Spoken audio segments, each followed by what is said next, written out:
Hello guys! Welcome to my YouTube channel.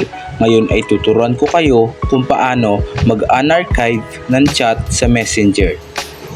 At kung hindi ka pa nakasubscribe, ay mag-subscribe ka na at i-on ang notification bell para updated ka sa ating mga tutorial. So first ay i-open nga lang natin yung Messenger. And then kapag na-open mo na, ay pindutin mo lang ang menu sa ibaba. And then kapag napindot mo na ay hanapin lang natin yung archive.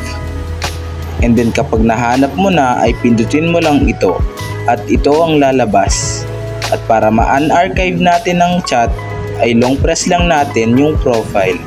And then kapag long press mo na ay pindutin lang natin yung unarchive. At ayun lang guys, ganun lang naman kadali mag-unarchive ng chat sa Messenger.